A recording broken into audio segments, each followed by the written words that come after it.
아버지, 오늘도 쌀이 떨어졌어요. 15살 아들 박문수가 빈 쌀독을 보며 안타까운 표정으로 말했습니다. 쌀독 바닥에는 몇 알의 쌀알만이 구석에 남아있을 뿐이었지요.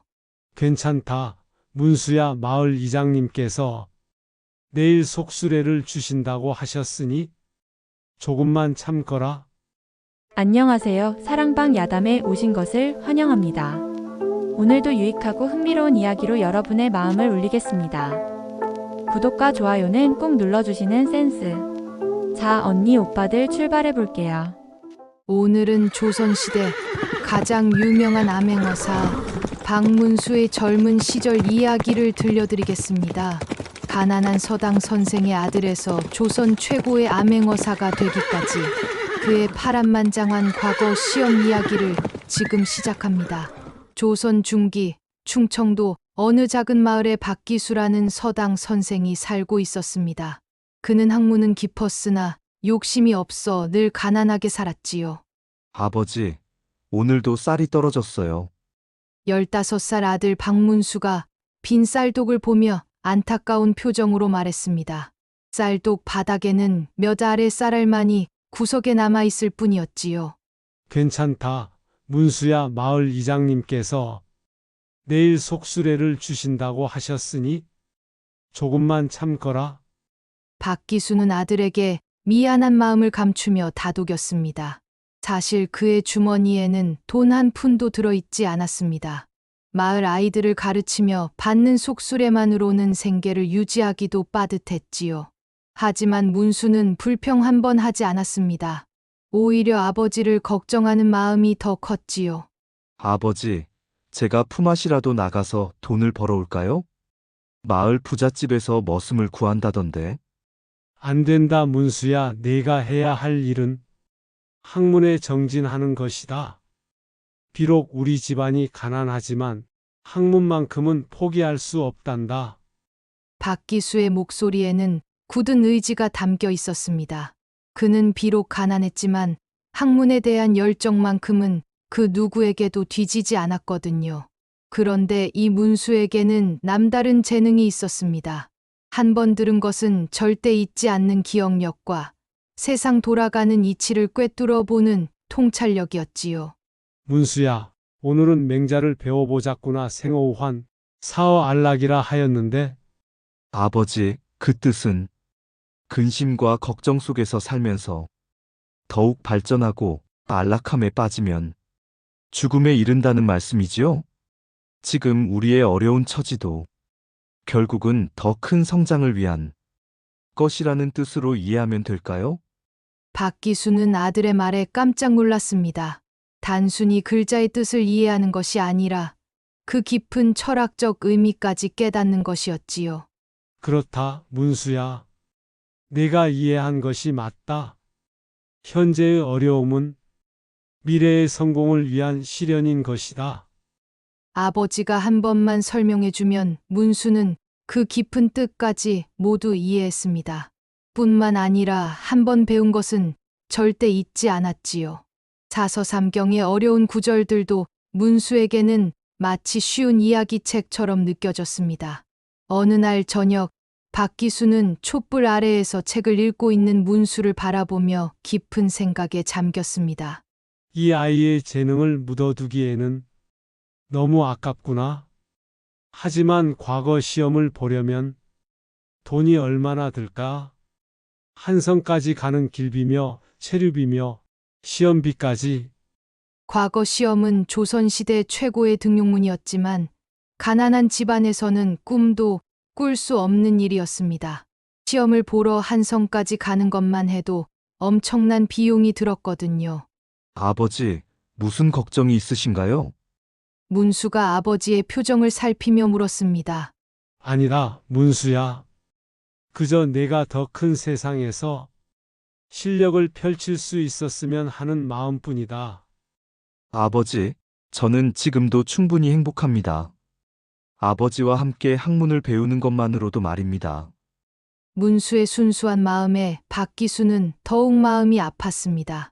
이런 좋은 아들의 재능을 세상에 알릴 방법이 없다는 것이 안타까웠지요. 운명을 바꾼 만남. 어느 날 마을에 한 행색이 초라한 노인이 나타났습니다. 그는 며칠째 굶은 듯 비틀거리며 걸어오더니 서당 앞에서 쓰러졌지요. 어르신, 괜찮으십니까? 문수가 책을 읽다가 급히 달려가 노인을 부축했습니다. 노인의 얼굴은 헬쑥했고 입술은 바짝 말라 있었습니다. 물 한 모금만. 노인의 목소리는 가늘고 떨렸습니다. 문수는 망설임 없이 집 안으로 뛰어가 마지막 남은 미음을 가져왔습니다. 어르신, 천천히 드세요. 문수가 정성스럽게 미음을 떠서 노인의 입에 넣어드렸습니다. 박기수도 소리를 듣고 나와서 노인을 서당으로 모시고 들어갔지요. 고맙습니다. 이 은혜를 어찌 갚을까요? 미음을 마시고 기력을 되찾은 노인이 감격스러운 목소리로 말했습니다. 은혜라니요. 당연한 일을 했을 뿐입니다. 어르신께서는 어디서 오셨는지요? 저는 한성에서 왔습니다. 벼슬을 하다가 뜻하지 않은 일로 모든 것을 잃고 고향으로 돌아가는 길이었지요. 노인의 눈에는 깊은 슬픔이 담겨 있었습니다. 박기수와 문수는 더 이상 묻지 않고 정성껏 노인을 돌보았습니다. 사흘 동안 노인을 극진히 돌본 후 노인은 떠날 채비를 했습니다. 그런데 마지막 날 밤 노인이 문수에게 몇 가지 문제를 내었지요. 젊은이, 혹시 학문을 배우고 있소? 예, 아버지께 배우고 있습니다. 그렇다면 공자께서 말씀하신 군자불기의 뜻을 말해보시오. 문수는 잠시 생각하더니 또렷한 목소리로 대답했습니다. 군자는 그릇에 비유되지 않는다는 뜻입니다. 즉, 한 가지 용도에만 쓰이는 그릇과 달리 군자는 다방면의 재능을 갖춰야 한다는 교훈이옵니다. 특히 백성을 다스리는 관리라면 경전의 지식뿐 아니라 백성의 마음을 이해하는 능력도 갖춰야 합니다. 오, 훌륭한 답이로군. 그럼 맹자의 민기군경은 어떠소? 백성이 가장 귀하고 사직이 그 다음이며 임금이 가장 가볍다는 뜻으로 백성을 우선시하는 민본주의 사상입니다. 제가 보기에 조선의 많은 관리들이 이 가르침을 잊고 백성을 괴롭히고 있는 것 같습니다. 노인의 눈이 점점 더 반짝였습니다. 그럼 이건 어떠소? 하기 시습지, 부영락호의 깊은 뜻은 배우고 때때로 익히니 또한 기쁘지 아니한가라는 뜻으로 단순히 지식을 습득하는 것이 아니라 반복 학습을 통해 깨달음을 얻는 과정의 즐거움을 말씀하신 것입니다. 하지만 진정한 학문은 백성을 위해 쓰일 때 그 가치가 있다고 생각합니다. 허허, 이 나이에 이런 인재를 만나다니. 젊은이, 이름이 무엇이오? 박문수라고 합니다. 좋소, 문수. 나는 한성부에서 온 퇴직한 정승정희양이라고 하오. 노인이 자신의 신분을 밝히자 박기수와 문수는 깜짝 놀랐습니다. 정승이라면 조선의 최고 관직이 아니겠습니까? 아니, 정승 대감님께서 어쩌다 이런 공경에. 그것은 긴 이야기요. 하지만 중요한 것은 지금이요, 문수. 그대의 재능이 아까워. 이것을 드리니 꼭 과거에 응시하시오. 정일양은 비단 주머니를 꺼내 문수에게 건넸습니다. 안에는 은자 100냥이 들어 있었지요. 어르신, 이런 큰 돈을 어떻게 받을 수 있겠습니까? 저희는 그저 당연한 일을 했을 뿐인데. 당연한 일이라고 하지만 요즘 세상의 굶주린 나그네를 마지막 양식까지 나누어 먹이는 사람이 몇이나 되겠소. 그대들의 마음이야말로 진정한 덕이요. 박기수도 극구 사양했지만 정일양의 의지는 굳었습니다. 받으시오. 이 나라에 꼭 필요한 인재요. 그대는 앞으로 백성을 위해 일할 큰 그릇이요. 특히 부패한 관리들을 바로잡을 수 있는 인재가 될 것이요. 그렇다면 정말 감사합니다. 이 은혜는 평생 잊지 않겠습니다. 문수가 깊이 절하며 말했습니다. 하나 더 말하고 싶은 것이 있어. 과거 시험은 단순히 암기력을 시험하는 것이 아니요, 백성을 다스릴 수 있는 진정한 지혜와 정의감을 보는 것이지요. 그대에게는 그런 자질이 있어. 정의량의 말에 문수는 큰 감명을 받았습니다. 그 순간 문수의 마음속에는 새로운 꿈이 싹 트기 시작했지요. 첫 번째 시련, 초시. 정의량 대감의 후원으로 문수는 드디어 과거 시험에 도전할 수 있게 되었습니다. 아버지 박기수는 아들을 배웅하며 눈물을 감추지 못했지요. 문수야, 결과가 어떠든 상관없다. 그저 내가 가진 실력을 마음껏 발휘하고 오너라. 네, 아버지께서 가르쳐 주신 모든 것을 쏟아내겠습니다.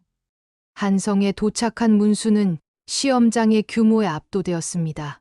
수백 명의 젊은이들이 모여 있었는데 모두 화려한 비단 옷을 입고 있었지요. 저기 봐. 저 촌놈이 뭐하러 여기 온 거야? 하하. 충청도 시골에서 온 게 분명해. 서당 선생 아들이 과거를 본다고? 웃기는 일이군. 옷차림을 보니 한양 구경이나 하러 온 것 같은데. 문수를 향한 시선이 곱지 않았습니다. 하지만 문수는 흔들리지 않았습니다. 정의량 대감이 해주신 말씀을 떠올렸지요. 진정한 시험은 옷차림이나 신분이 아니라 실력이다. 나는 아버지와 대감님의 기대에 보답해야 한다. 그리고 언젠가는 부패한 관리들을 바로잡는 관리가 되어야 한다. 숙소에서 하룻밤을 보낸 문수는 새벽 일찍 일어나 마음을 가다듬었습니다. 시험장에 들어서자 긴장된 분위기가 감돌았지요. 자, 이제 초시를 시작하겠다. 시험관의 엄숙한 목소리가 울려 퍼졌습니다. 드디어 초시가 시작되었습니다. 첫 번째 문제가 나왔지요. 인의의 사덕에 대해 논하고 이것이 현실 정치에서 어떻게 적용되어야 하는지 소술하시오. 다른 수험생들이 머리를 쥐어뜯고 있을 때 문수의 붓은 물 흐르듯 움직였습니다.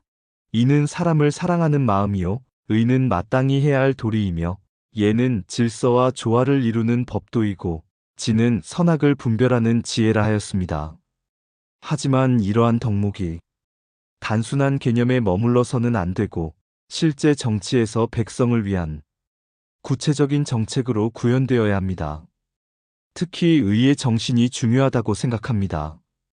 지방의 수령들이 백성의 재물을 탐하고 세금을 사사로이 착복하는 것은 의를 저버린 행위입니다.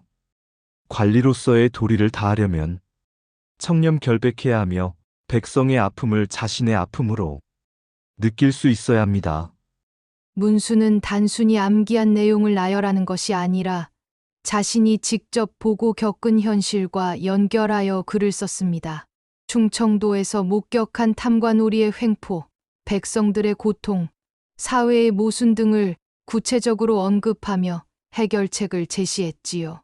두 번째 문제는 더욱 어려웠습니다.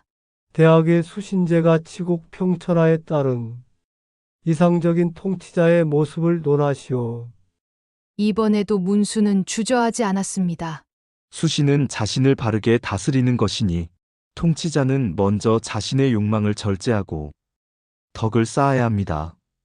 재간은 가정을 화목하게 하는 것이니 자신의 가족도 다스리지 못하는 자가 어찌 나라를 다스릴 수 있겠습니까? 치국은 나라를 다스리는 것인데 이는 백성의 실정을 아는 것에서 시작됩니다. 궁궐 안에서만 정치를 하면 백성의 고통을 알 수 없습니다. 미복을 하고 직접 백성들 사이를 다니며 그들의 목소리를 들어야 합니다. 옆자리의 양반집 자제가 문수의 글을 힐끔 보더니 놀란 표정을 지었습니다. 글씨체도 아름다웠지만 내용의 현실성이 범상치 않았거든요. 세 번째 문제는 시사 문제였습니다. 현재 조선이 직면한 사회 문제를 하나 선택하여 원인을 분석하고 해결책을 제시하시오. 문수는 잠시 생각한 후 지방 수령의 부패라는 주제를 선택했습니다. 신이 살고 있는 충청도에서는 지방 수령의 부패로 인해 백성들이 극심한 고통을 받고 있습니다. 세금을 거두면서 사사로이 착복하고 재판에서도 뇌물에 따라 판결이 달라집니다. 근본 원인은 지방 수령에 대한 감찰이 제대로 이루어지지 않기 때문입니다. 암행어사 제도가 있지만 형식적으로 운영되어 실효성이 없습니다. 해결책으로는 첫째, 암행어사의 권한을 강화하고 불시에 파견해야 합니다. 둘째, 백성들이 직접 수령을 평가할 수 있는 제도를 만들어야 합니다. 셋째, 부패한 관리에 대한 처벌을 강화하여 경각심을 일깨워야 합니다. 문수의 답안은 이론에 치우치지 않고 현실적이면서도 구체적이었습니다. 시험관들이 다른 답안들과 비교해 보니 그 차이가 확연히 드러났지요. 시험이 끝나고 답안을 검토하던 시험관들이 한 답안 앞에서 멈췄습니다. 이 답안을 보시오. 내용이 정말 예리하고 현실적이군요. 누구의 답안입니까? 박문수라는 자의 답안입니다. 박문수? 어느 집안 자제인가요? 충청도 시골 서당 선생이 아들이라고 되어 있습니다. 아, 그래서 내용이 이리도 백성의 입장에서 쓰여졌군요. 이론만 아는 다른 자제들과는 차원이 다릅니다. 특히 암행어사 제도에 대한 개선안이 매우 구체적입니다. 이런 인재야말로 암행어사가 미로군요. 조시 결과 발표 날 문수의 이름이 당당히 1등으로 호명되었습니다. 박문수 1등 급제. 시험장이 술렁였습니다. 누구도 예상하지 못한 결과였으니까요. 이럴 수가. 저 충청도 촌놈이 1등이라니. 분명 시험관들이 실수한 거야. 하지만 결과는 바뀌지 않았습니다. 문수는 떨리는 마음으로 합격증을 받았지요. 두 번째 시련, 복시와 음모. 하지만 기쁨도 잠시 더 큰 시련이 기다리고 있었습니다. 복시에서는 더욱 어려운 문제가 나올 뿐만 아니라 권력자들의 음모까지 도사리고 있었지요. 우의정 장씨 가문의 장인섭이 문수를 질투하기 시작했습니다. 그는 대대로 과거에 급제하여 높은 관직에 올랐던 명문가의 자제였거든요. 이런 일이 있을 수 없다. 천안 서당 선생의 아들이 나보다 앞선다니. 장인섭은 초시에서 겨우 합격선을 넘었습니다. 평소 자신의 실력을 과신했던 그로서는 참을 수 없는 굴욕이었지요. 인섭아, 복시에서는 절대 져서는 안 된다. 우리 가문의 명예가 걸린 문제다. 장인섭의 아버지인 우의정 장태연이 아들을 불러 말했습니다. 아버지, 하지만 그 녀석의 실력이 만만치 않습니다.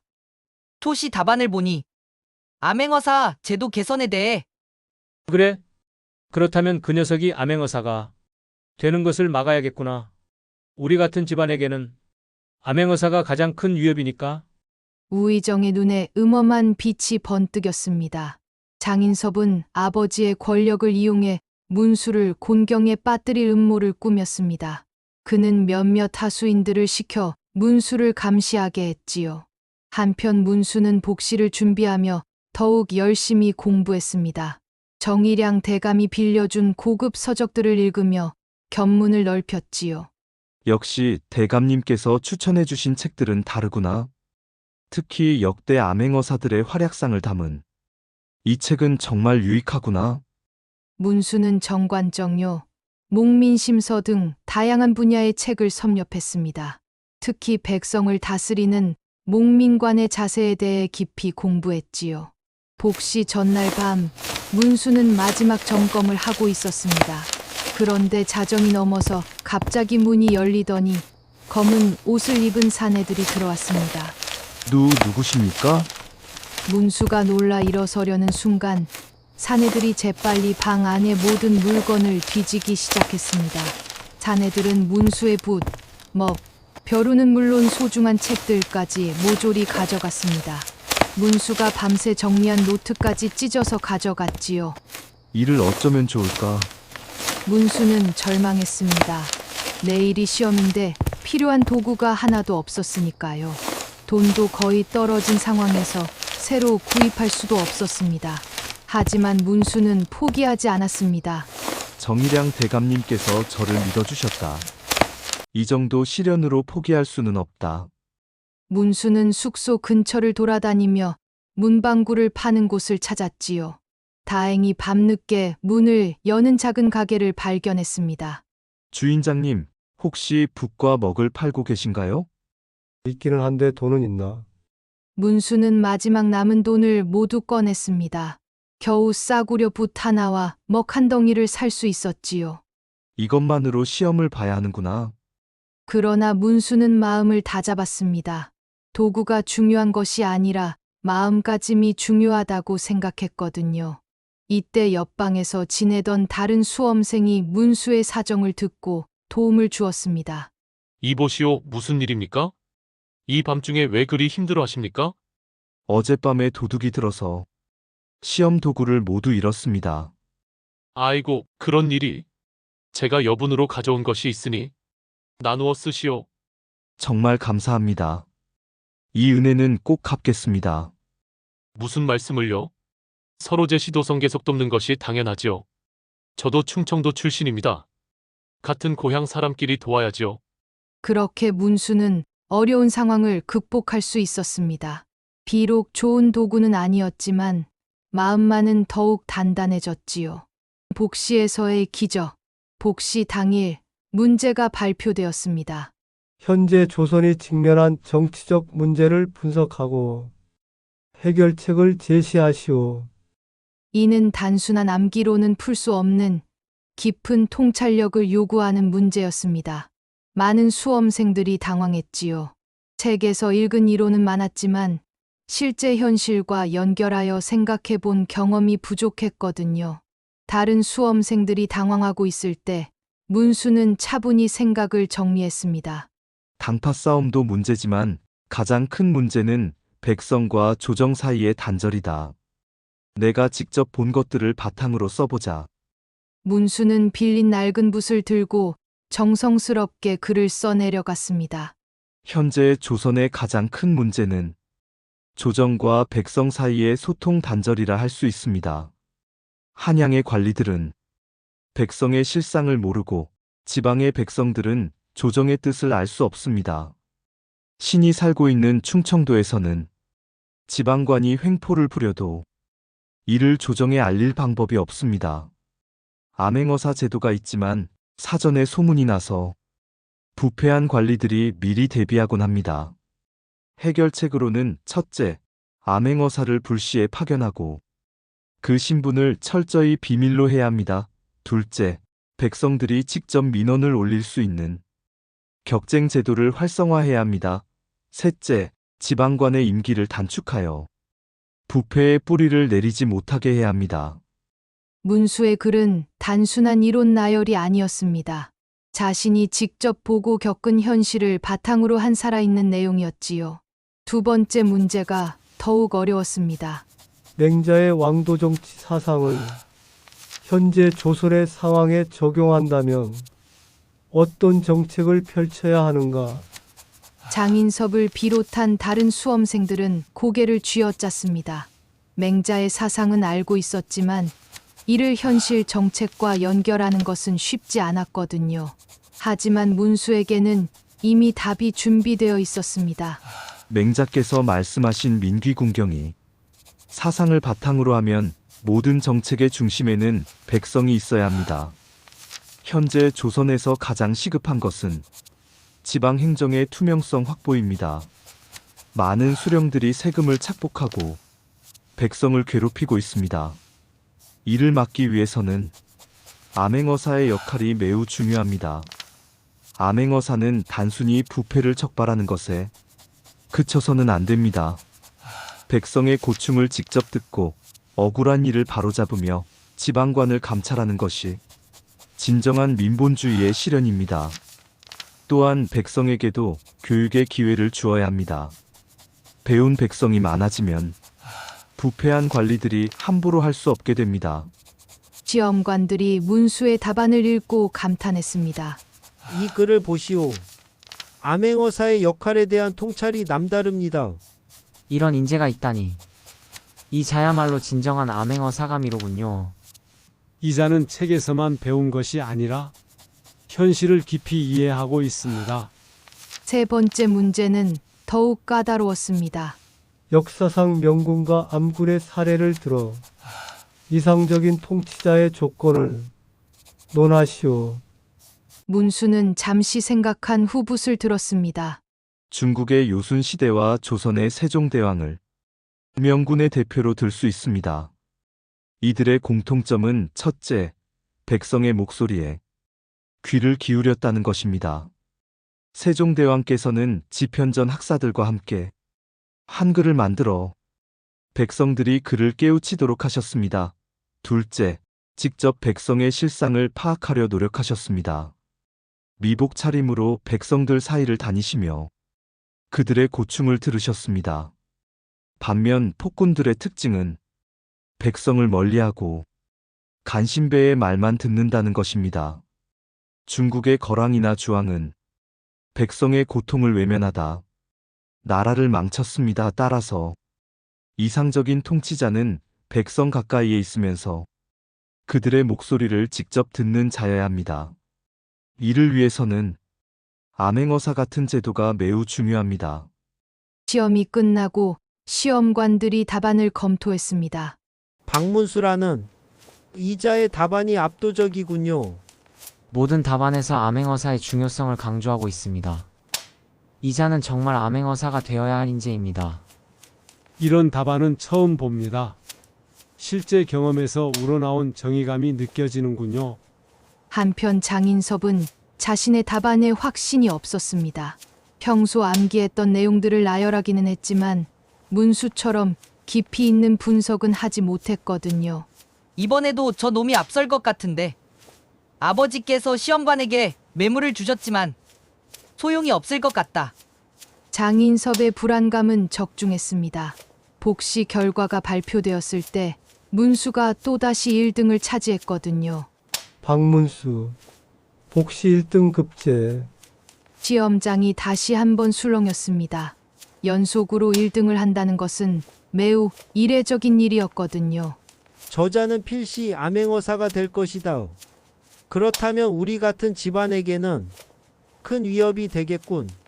권력자들의 얼굴에 근심이 어렸습니다. 전시에서의 최종 시험. 마침내 전시 날이 되었습니다. 임금 앞에서 치르는 최종 시험이었지요. 전시에는 초시와 복시를 통과한 33명만이 참가할 수 있었습니다. 그 중에서도 상위 3등인 장원, 아원, 탐화만이 진짜 과거 급제자가 되는 것이었지요. 문수는 경복궁 대전에 들어서며 그 웅장함에 압도되었습니다. 높이 솟은 기둥들과 화려한 단청, 그리고 용상에 앉아 계신 임금의 위엄이 느껴졌지요. 너희들은 조선의 미래를 짊어질 인재들이다. 오늘 시험을 통해 진정으로 백성을 위해 헌신할 수 있는 자를 가려낼 것이다. 임금 영조의 목소리가 대전 안에 울려 퍼졌습니다. 33명의 수험생들이 모두 긴장한 표정으로 임금을 바라보았지요. 이때 장인섭이 마지막 수를 썼습니다. 그는 아버지 우의정을 통해 시험관 중 하나에게 은밀히 뇌물을 주었거든요. 박문수의 답안에서 흠을 찾아내어 감점하도록 하라. 하지만 이는 너무나 위험한 일이었습니다. 전시는 임금이 직접 감독하는 시험이었거든요. 임금이 친히 문제를 내었습니다. 백성을 다스리는 왕의 도리에 대해 논하라. 이는 매우 철학적이면서도 실용적인 문제였습니다. 단순한 지식을 묻는 것이 아니라 통치 철학을 묻는 것이었지요. 문수는 깊이 생각한 후 정성스럽게 답안을 작성했습니다.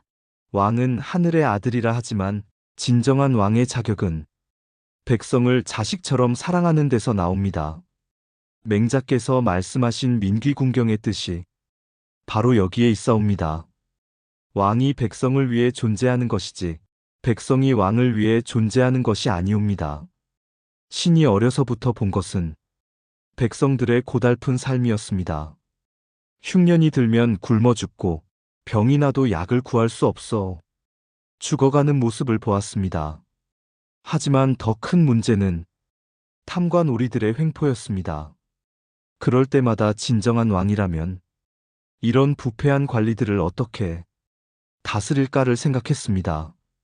왕의 첫 번째 도리는 백성의 생활을 직접 살피는 것입니다. 궁궐 안에서만 있어서는 백성의 진정한 고충을 알 수 없습니다. 암행어사를 파견하여 지방의 실상을 파악해야 합니다. 두 번째는 현명하고 정의로운 신하를 등용하는 것입니다. 특히 암행어사는 청렴결백하고 용기 있는 자를 선발해야 합니다. 신분에 관계없이 능력과 인품을 갖춘 인재를 발탁해야 합니다. 세 번째는 법을 공정하게 적용하는 것입니다. 양반이든 평민이든 죄를 지으면 동일하게 처벌받아야 하고 억울함을 당하면 동일하게 구제받을 수 있어야 합니다. 마지막으로 부패를 척결하는 강력한 의지가 필요합니다. 암행어사에게 충분한 권한을 주어 탐과 놀이를 즉시 파직하고 처벌할 수 있도록 해야 합니다. 문수의 글은 책에서 배운 이론이 아니라 자신의 경험과 정의감이 우러나온 진정성 있는 답안이었습니다. 장인섭도 열심히 답안을 작성했지만 평소 암기했던 내용들을 나열하는 수준을 벗어나지 못했습니다. 왕은 하늘의 뜻을 받들어 백성을 다스려야 하며 유교 경전에서 말하는 덕지를 실현해야 한다. 문구는 화려했지만 실제 경험이나 구체적인 방안은 부족했지요. 시험이 끝나고 임금이 직접 답안들을 검토했습니다. 보통 시험관들이 1차로 검토한 후 임금께 올리는 것이 관례였지만 이번에는 임금이 직접 모든 답안을 보겠다고 하셨거든요. 임금 영조께서는 부패 척결에 강한 의지를 가지고 계셨습니다. 그래서 암행어사 제도를 중요하게 여기셨지요. 임금이 문수의 답안을 읽으며 눈빛이 점점 밝아졌습니다. 이 글을 쓴 자가 누구냐? 박문수라는 자입니다, 전하. 박문수 어디서 온 자냐? 충청도 작은 마을의 서당 선생 아들이옵니다. 임금의 눈이 빛났습니다. 진정한 인재로구나. 이런 자야말로 이 나라에 꼭 필요한 인재다. 특히 암행어사로 적합한 인재로구나. 한편 뇌물을 받은 시험관은 문수의 답안에서 트집을 잡으려 했지만 임금이 직접 검토하는 상황에서는 감히 그럴 수 없었습니다. 전하, 모든 답안 검토가 완료되었습니다.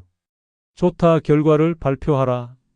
기적의 순간, 드디어 최종 발표가 있었습니다. 대전에는 수험생들뿐만 아니라 조정 대신들과 각 가문의 어른들까지 모여 있었습니다.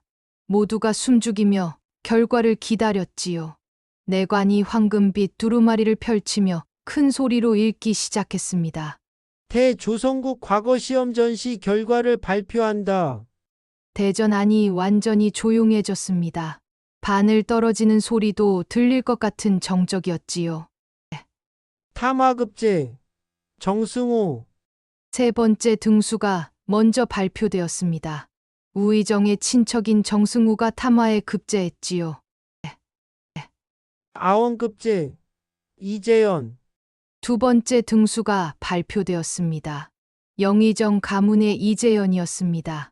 이제 모든 시선이 장원급제자 발표에 집중되었습니다. 장인섭은 자신의 이름이 불릴 것이라고 확신했지요. 장원급제. 잠시 간이 있었습니다. 내관이 두루마리를 다시 한번 확인하는 듯했지요. 박문수. 그 순간 대전 안이 떠나갈 듯한 함성이 터져 나왔습니다. 아무도 예상하지 못한 결과였지요. 가난한 서당 선생의 아들이 조선 최고의 과거 시험에서 장원급제를 한 것입니다. 장인섭은 믿을 수 없다는 표정으로 주저앉았습니다. 아니다.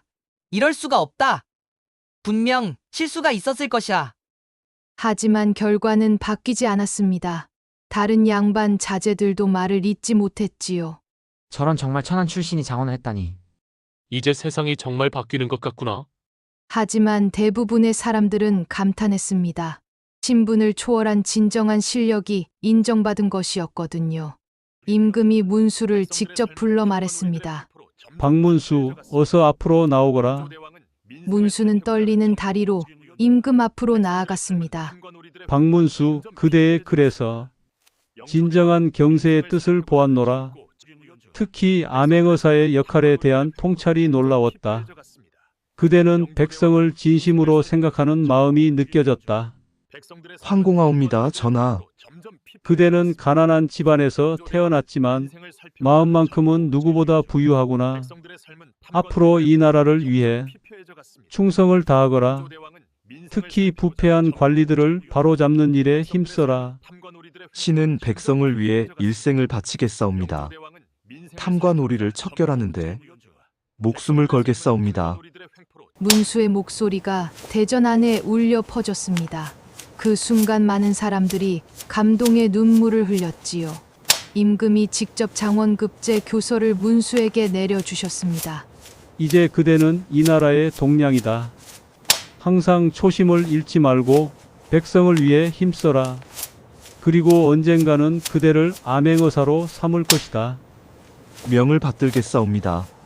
아버지와의 재회, 한성에서 고향으로 돌아가는 문수를 마을 사람들이 모두 나와 맞았습니다.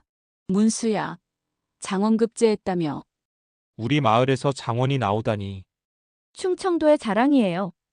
마을 입구부터 문수의 집까지 온 마을 사람들이 줄지어 서서 환영했습니다. 아이들은 꽃잎을 뿌리며 춤을 췄고 어른들은 북을 치며 축하 노래를 불렀지요. 하지만 문수가 가장 보고 싶은 사람은 아버지였습니다. 서당 앞에 서 있는 박기수의 모습이 보였습니다. 아버지는 눈물을 흘리고 있었지요. 아버지, 문수야, 정말 고생 많았구나. 부자가 포옹하는 모습을 보며 마을 사람들도 모두 눈물을 흘렸습니다. 가난하지만 서로를 아끼며 살아온 부자의 감동적인 재회였거든요. 아버지, 이 모든 것은 아버지께서 저에게 학문을 가르쳐 주셨기 때문입니다. 아버지의 가르침이 없었다면 이런 결과는 없었을 것입니다. 아니라 문수야, 내가 포기하지 않고 끝까지 노력했기 때문이다. 그리고 내가 가진 정의로운 마음이 하늘을 감동시킨 것이다. 박기수는 아들을 바라보며 감개무량했습니다. 몇 년 전만 해도 끼니 걱정을 하던 아들이 이제 조선 최고의 영예를 차지했으니까요. 문수야, 너를 키우느라 제대로 해준 것이 없어서 미안했다. 아버지, 그런 말씀 마세요. 아버지께서 가르쳐 주신 학문과 정의로운 마음이야말로 세상에서 가장 값진 선물이었습니다. 마을 이장이 나서서 말했습니다. 박 선생, 정말 훌륭한 아들을 키우셨습니다.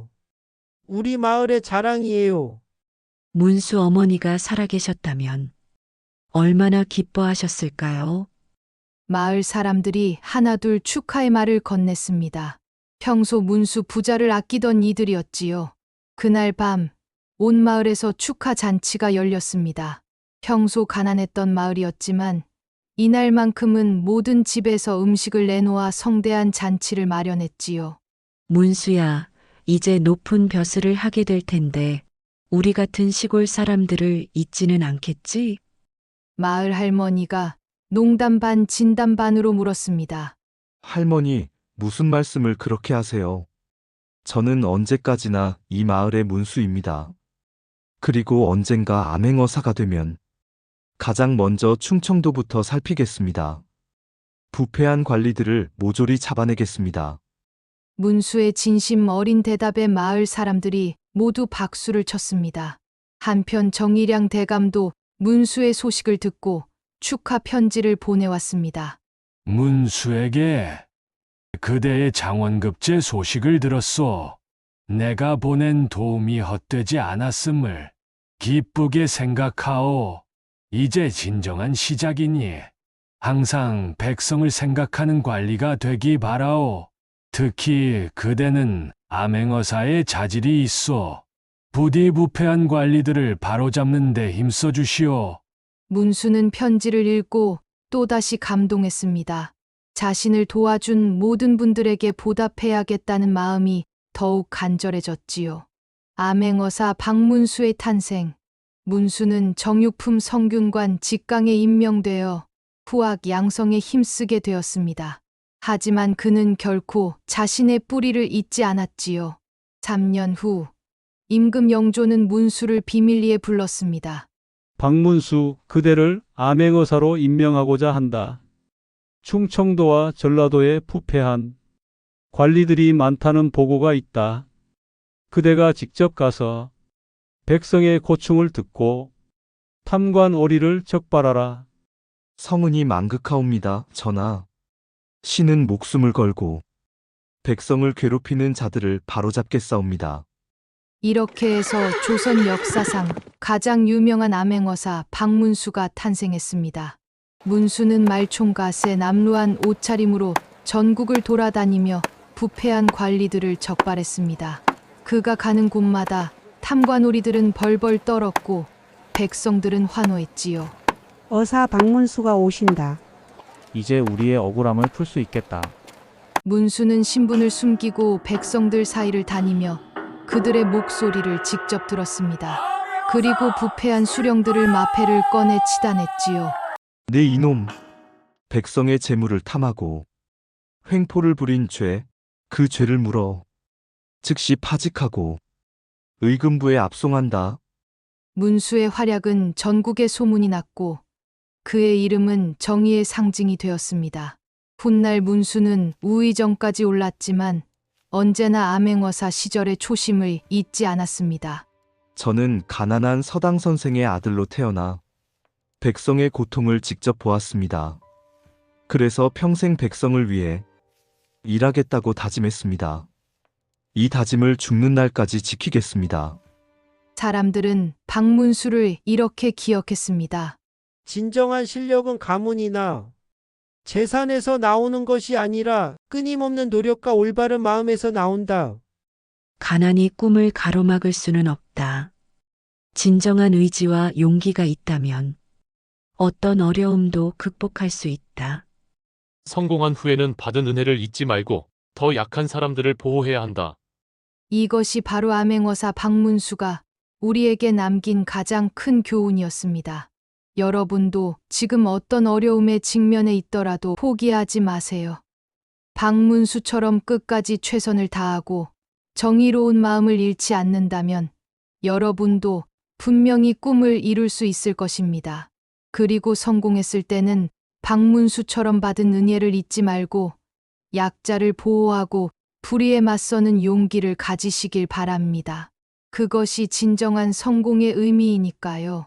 박문수가 남긴 명언들.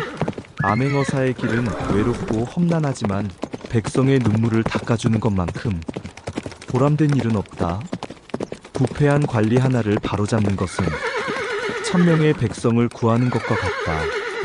가난은 부끄러운 것이 아니다.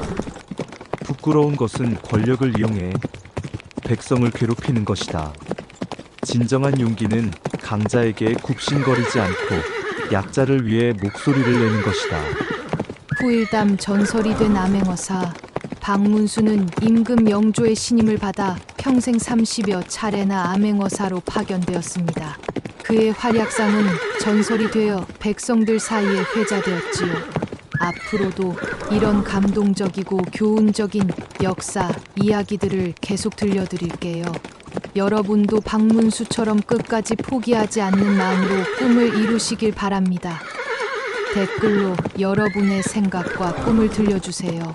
이 이야기가 여러분에게 어떤 의미였는지, 그리고 여러분의 인생에 어떤 변화를 가져다 줄 것인지 정말 궁금합니다.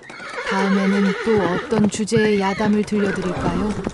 여러분이 듣고 싶은 역사 속 인물이 있으면 댓글로 알려주세요. 오늘도 끝까지 시청해 주셔서 정말 감사합니다. 모든 분들이 박문수처럼 정의롭고 용기 있게 그리고 꿈을 이루는 성공적인 하루 되시길 진심으로 기원합니다. 감사합니다. 사랑방 야담의 긴 이야기를 들어주셔서 대단히 감사드립니다. 이 이야기가 재미있으셨다면 구독과 좋아요 부탁드립니다.